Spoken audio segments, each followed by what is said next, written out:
It's pizza time. That Spider-Man movie was hands down one of the best films I've ever seen. Built different. Alternatively assembled. Distinctly formed, my guy.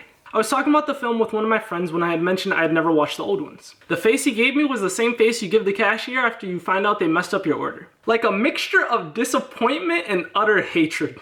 So then after the initial shock, he asked, so then how did you get into Spider-Man? And I said, that's a great question, but in order to answer that question, we gotta go back.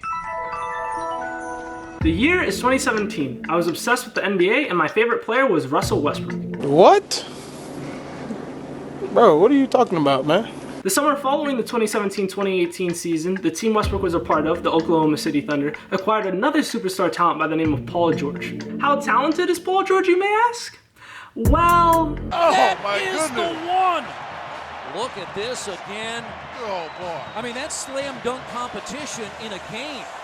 Do you know how long you have to hang in the air to do what he just did? Do you know how many things I could do if I had his hang time? Hey Alex, what are you doing up there?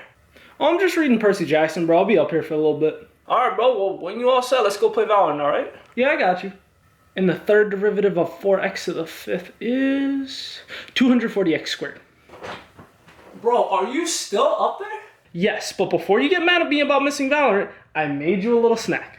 Bro, you can't buy my friendship with... Yo, you seasoned that color yourself? Mm-hmm. I'd be able to do a lot of stuff.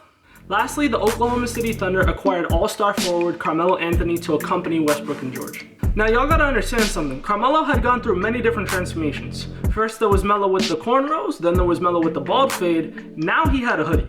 So at this point, this man was at peak performance. Super Saiyan 3 Goku about to fight Majin Buu type performance. Needless to say, this team was looking pretty good going into the season. Enter stage right, Donovan Mitchell, a rookie coming out of the University of Louisville playing for the Utah Jazz. While the Thunder were still trying to figure out how to play with one another, Mitchell had other plans. Oh, the rookie just ice water the vein. Oh, 25 points a game. My goodness. You see, the first two I'll let slide because he just caught a collateral. You know when you're playing Valorant and a couple of enemy players line up and you get a multi-kill? Kinda like that. But the third guy? Donovan should have gotten an attempted murder charge. He tried to put that man in a coffin. He ends up scoring 41 points, almost half the amount of points the whole team scored, 52% from the field and 50% from three. Did I mention this is his first year in the NBA? I write it off though. No way he'll even come close to 30 points for the rest of the season. He did it again. Matter of fact, it didn't even take him that long. He did it the following week. And he did it again, and again, and again, and again, and... You noticing a pattern here? Donovan would go on to play 8 more games where he would score 29 or more points for the rest of the season. Oh, how are the Thunder, you may ask? Oh, they're fine. They finished 4th in their conference.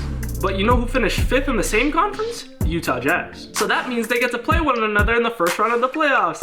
Yay, we love this, hooray! But I have hope. It's my boy Westbrook. And he got Paul George and Carmelo. They got this. Yeah, they did not have it. The Thunder ended up losing 2-4 to a team led by a rookie. After that playoff series, I threw away all my Oklahoma gear and said I'm a Donovan Mitchell fan now. Also, do you know what Donovan Mitchell's nickname is? Spider. The following season, because of his nickname, early success, and his contract with Adidas, he was able to make a signature shoe. This specific shoe was Spider-Man themed, with colorways such as the Amazing Spider-Man, Iron Spider, and Symbiote. Now, I knew of Spider-Man, but I wouldn't have called myself a fan. But when Donovan had his own Spider-Man shoe, you already know I went to go watch the first Tom Holland movie. Then I saw this commercial with Mitchell and Holland, and I was like, what? Then I bought tickets for the second film, and the rest is history. Moral of this story? Collaborations are awesome.